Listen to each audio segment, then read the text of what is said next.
So it may be time for a new organizational philosophy for the Yankees. Have they tried scoring more runs than their opponents?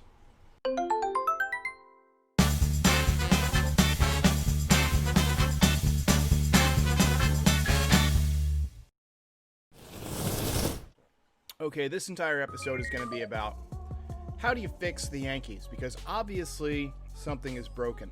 There's a lot of things broken.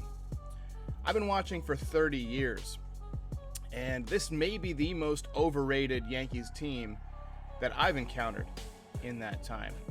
A close second would be like the 2006 team, the Murderers Row plus Cano, because that team had no fight. It was just a bunch of overpaid millionaires. This team is young, though. They should have some fight. Unfortunately, they can't stay on the field, and the guys who are filling in can't rise to the occasion this year. There's no fight left in the team. I feel like the team approach, the home run or nothing, the out-bash everyone approach doesn't work when all of your bashers are on the injured list. So let's just kind of talk through, and I apologize, this is not going to be one of those whiz-bang episodes that has tons of on-screen graphics and things like that. This is going to be a rant about what's wrong with this team from a fundamental point of view. Let's just go through position by position, and I'll just give you my thoughts on everybody. Not just position by position, but throughout the entire organization. I'll start with Gary Sanchez. I've been having a real problem with Gary Sanchez this year. You can't hit 120 for 60 games, for 30 games, as it's been already. Gary Sanchez, I've been hearing for years about how he's an underrated defensive catcher. I just don't see it. Every time I turn on the game, he's dropping a ball. He's letting one get past him. And they say his swing is biomechanically perfect. I don't care how biomechanically perfect it is. I want some hits. I want some RBIs. I want some damage with runners in scoring position. Gary Sanchez just doesn't get it done. In my opinion, and I've been patient with Gary Sanchez, he has now crossed the line into flash in the pan territory. He was great when he first came up, but I don't think that he has the talent. I think he's got the work ethic. Everybody says he works hard. I just don't think he has the skill to be a good hitter in the major leagues. He's got power. There's no question he's got power. He hits 490-foot home runs, but he bats 120, 130. That's just not good enough.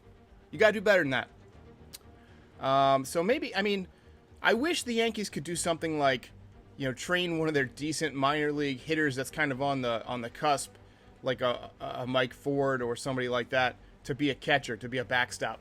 But that's not realistic because you really have to go catch 1,000 innings in the minor leagues to be good at it. But Gary Sanchez isn't good at it. He's terrible, and he's having a really bad year. And really, if you look at him, he looks defeated. And I don't want my champion athletes to be defeated. So, in my opinion, this offseason, the Yankees, and I'll get to what the Yankees should do this offseason. Gary Sanchez is on the chopping block this offseason.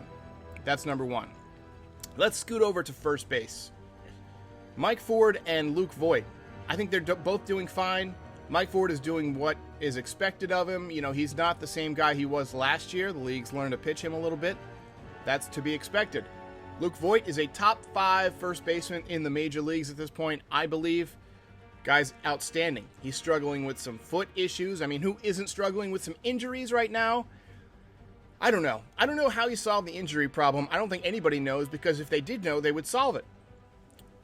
Maybe it's diets. Maybe it's just the environment. Maybe they have a problem with, the shoes or something. Like whatever the common denominator is that everybody seems to, be linked into, it's hurting it's hurting everyone.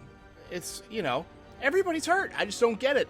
And it's a lot of soft muscle injuries. So the Yankees need to reevaluate that. But first base, I'm okay. No major qualms at first base. DJ LeMahieu at second base, freak accident injury. He's had this thumb injury before. He should be back Sunday. When he's in there, he's dynamite. But you see what the Yankees do without him. I think you keep DJ LeMahieu and you re-sign DJ LeMahieu. His backup, Tyler Wade, as a versatile guy, as a backup, he's great. But I don't want him starting games more than once or twice in a row, because the guy cannot hit. The guy's swinging a wet rag up there, a wet newspaper. No thump at all. Let's shift over to shortstop. Gleyber Torres, he was off to a bad start before he got hurt. I think his approach, actually it's the Yankees' approach, of home run or nothing. The 3 true outcomes, home run, strikeout, walk. I think his approach is hurting him as a hitter. I think one of the reasons the Yankees fans liked him when he first came up is that he used the whole field. He got base hits all over the ballpark. He hasn't really done that this year. He's had 1 or 2 games like that, but I think they were accidents. He's trying to launch every ball out of the park, and now he's out for the season. He's out for a minimum of 6 weeks. That takes you past the end of the season. So we're done with Gleyber Torres this year. We can just forget about him. Third base, Gio Urshela and Miguel Andujar. Let's start with Gio Urshela. I think Gio Urshela has done a fine job. I think he's been exceptional. He is outperforming what people expected of him because, again, he's a guy that goes up there with a contact approach, a baseball approach. He's a good defender. The Yankees are lacking good defenders. But Miguel Andujar, who's been playing in Gio's absence the last couple of days because, surprise, Gio's hurt like everyone else. Miguel Andujar is finished. He's finished. I hate to say it because I love watching Miguel Andujar play, but he is absolutely done at this point. Sorry, my screensaver went on. I'm trying to turn it back on.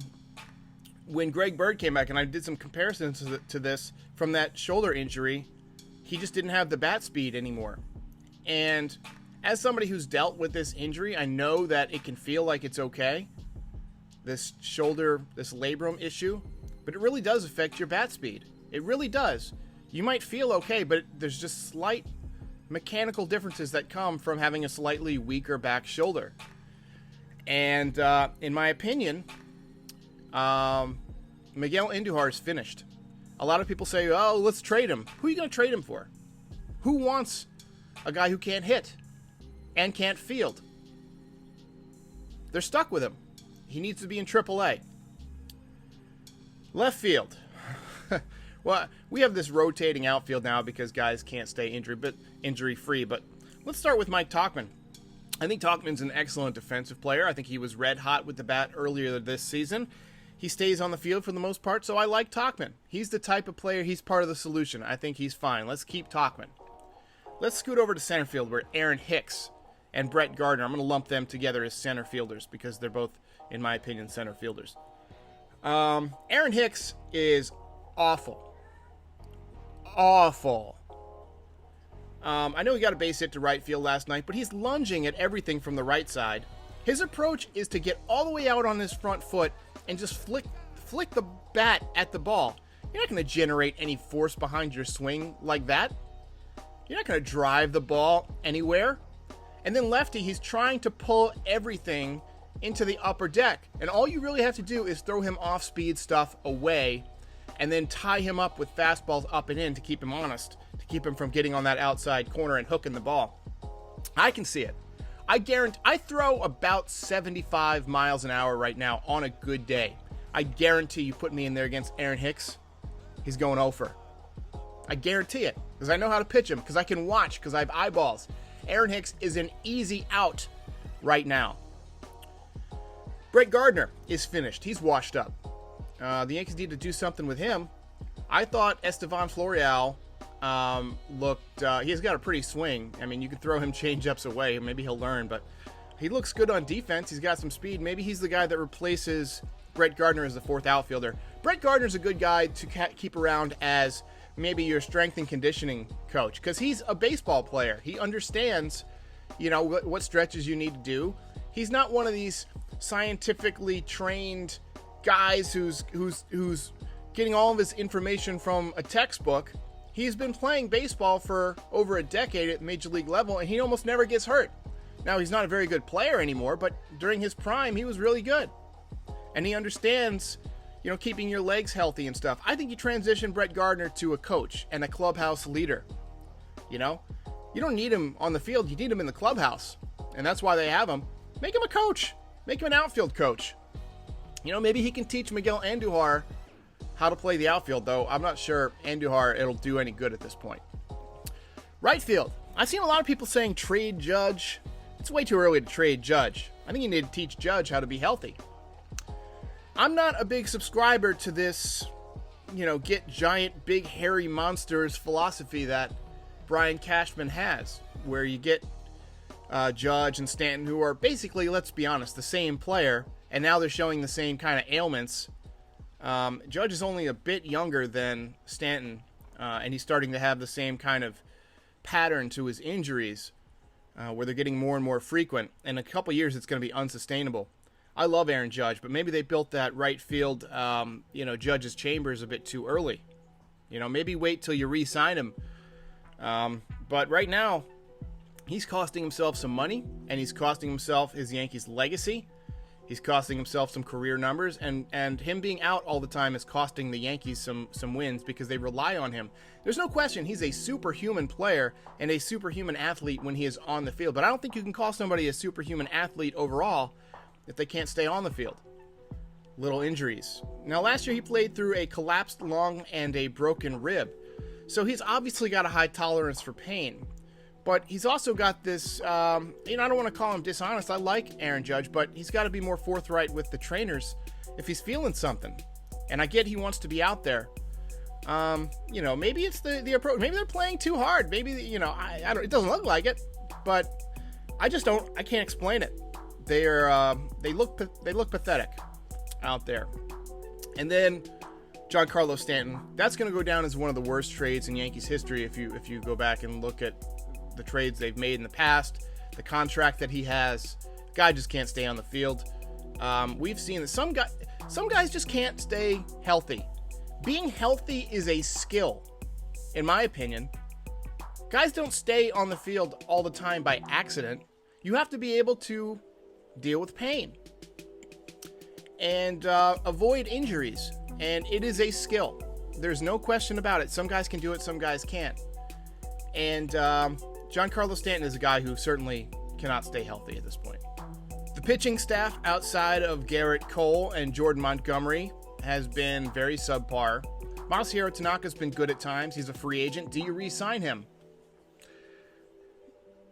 That's a tough question. It depends on what he wants. I'm certainly not giving him $20 million. I'm not giving him $15 million. If he wants to come back on a 2-year, $10 million per year deal, then maybe we have a conversation. But if he wants a 5-year, $90 million contract, sayonara. Jordan Montgomery, I think, has a real future with the Yankees. You saw it again yesterday. He's a legitimate ace-type pitcher. He's got a full repertoire. He's young. He's healthy. He's big and durable. Big pitchers is somewhere where being big can help because you're already on a mound. It makes you just intimidating to the hitter. So even if you lose some of your stuff over time, you're still just an impactful force on the mound. So I like the idea of getting big pitchers more than I do big position players. And Garrett Cole, he's been worth every penny up to this point. And last year it took him 11 starts for him to get his ERA under 4. So I think we still haven't seen the best of Garrett Cole. Hopefully he'll heat up as we head into the postseason. If there is a postseason for the Yankees, I think they're going to make it because I think that the league has expanded playoffs to the point where everybody's going to make it, and I don't see the Orioles beating the Yankees a bunch of times. But the Yankees have lost 10% of their schedule in a row. Now more than that. 7 straight. And they're probably going to lose a couple more this weekend. It wouldn't surprise me if they get to 8-9 in a row because they seem defeated, and they're lacking players right now because everyone's hurt. Bullpen, I think Chad Green's magic is starting to wear off. I know he got off to a great start this year, but too many fastballs down the middle. The league is starting to catch up. And when you remove the guys around him, you put way too much pressure on him, and he's just not up to it. Adam Ottavino looks good, but he doesn't strike me as a guy who has that killer instinct. He strikes me as that funky sidewinder kind of guy. And Aroldis Chapman has always seemed like a guy who's way more concerned with his clothes and his cars and stuff like that than he is winning ball games. Last night, his head was not in the game. He gave up a walk-off home run, and he did not realize the game was over. He was asking for another ball. He didn't realize it was a 7-inning game. That is unacceptable. You've got to get your head in the game. And to me, it's things like that that make this not a championship team. So let's talk about the front office. Brian Cashman has had 20 years as the Yankees GM. 22 years now. He's got one championship that I credit to him, 2009. And really, that's an A-Rod championship. If A-Rod didn't get hot, the Yankees would not have won.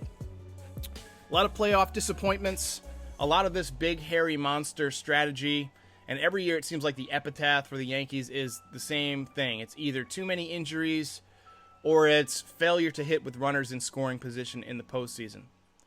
And so, as much as I love Cashman, and I know he watches this show, I feel like, we've got to take a serious look at our organizational philosophy and whether Cashman is the right guy to continue to build this team. Now, let's take a look at the rest of the organization.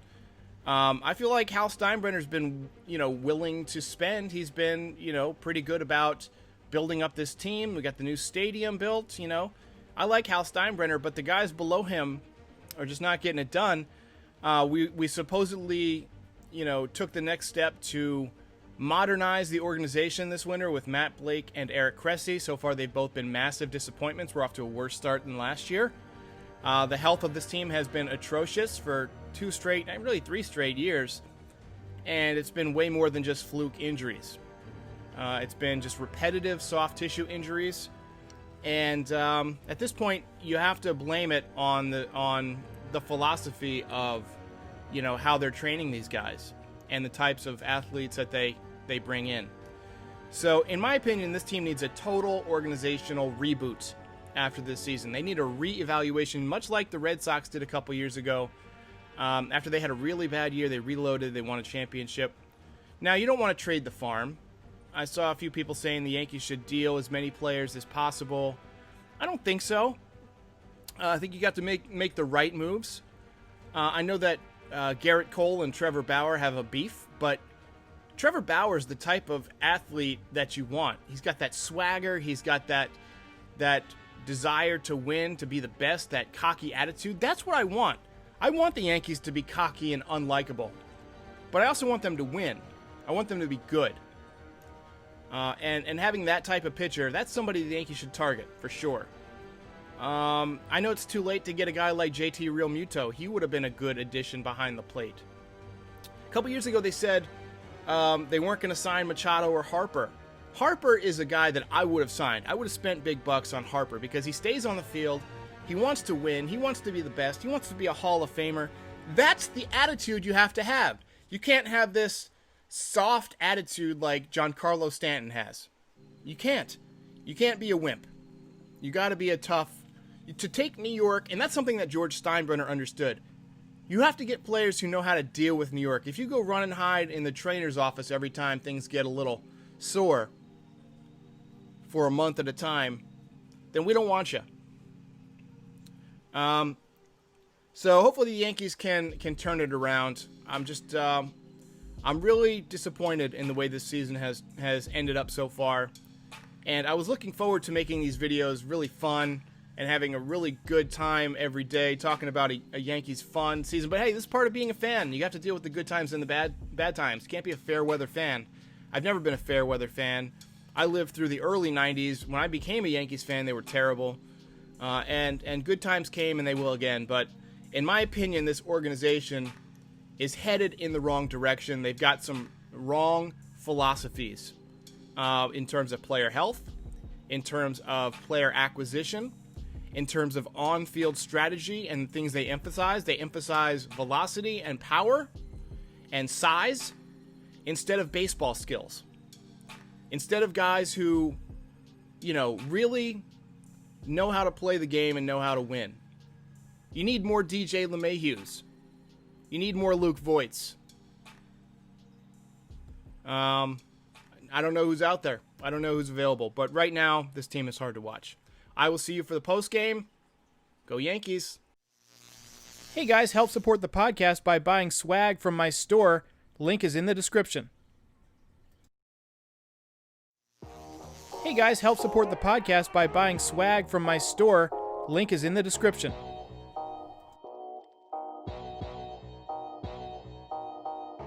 If you enjoyed this video, please like and subscribe. It helps YouTube suggest this channel to other Yankees fans.